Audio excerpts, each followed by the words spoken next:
españoles o todos los europeos de su época aquí en el Perú, en el siglo XVI, vivirían más o menos igual. Sí. ¿Sabes?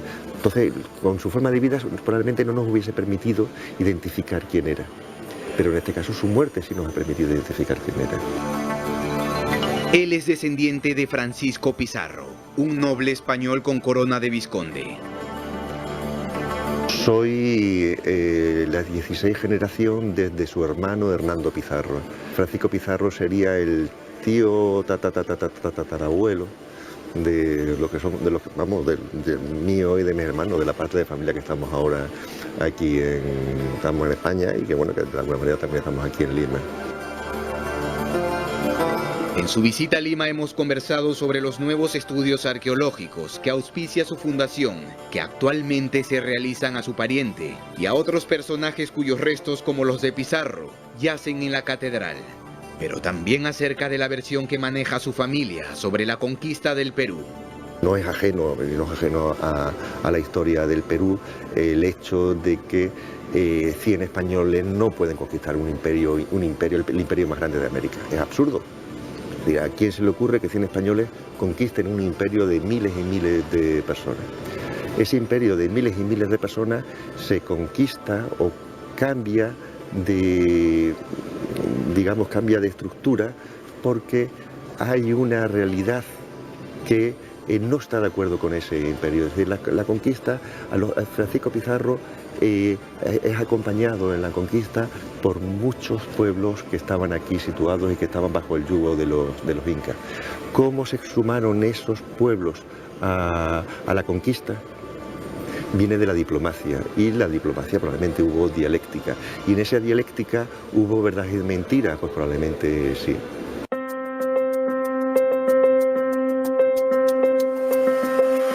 ¿Se siente orgulloso del apellido Pizarro?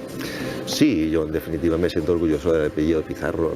Sí, ¿por qué no vamos a estar orgullosos del apellido Pizarro? Es decir, le preguntaríamos a los descendientes de Julio César si se sienten orgullosos de Julio César, a pesar de que Julio César conquistó la Galia.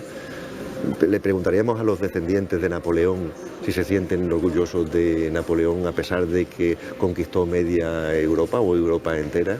Nuestros antepasados fueron personajes que conformaron el mundo tal y como es hoy y fueron actores principales en la confrontación de ese mundo. Es decir, no podemos entender al Perú sin los incas, pero no podemos entender al Perú sin los españoles, no podemos entender el Perú sin Atahualpa y no podemos entender al Perú sin Pizarro. Serían otras cosas distintas. Ahora mismo son eso porque esos personajes estuvieron allí en ese momento. Don Hernando de Orellana Pizarro tiene respuesta para todo. Incluso reivindica el papel de su antepasado y aclara las páginas negras que se escribieron acerca del fundador de Lima, la ciudad de los reyes. La historia de la humanidad se escribe por conquistas. No hay ningún episodio en la historia que no haya sido una conquista. Los romanos, los árabes, los franceses, los alemanes, los incas con todas las etnias sometidas, los mochicas con todo el resto de las etnias sometidas, todo consistía en... La historia de la humanidad se escribe por la expansión de unos grupos humanos a costa de otros.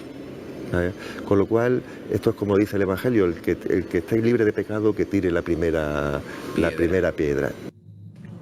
Ver con nuestros ojos los restos de Francisco Pizarro nos permiten conocer al hombre detrás de la polémica figura del conquistador, que para muchos destruyó un mundo ideal, pero que para los historiadores fue el que dio inicio a una nueva sociedad. Pizarro está en el núcleo del nacimiento de un nuevo reino, al que él llamó Perú.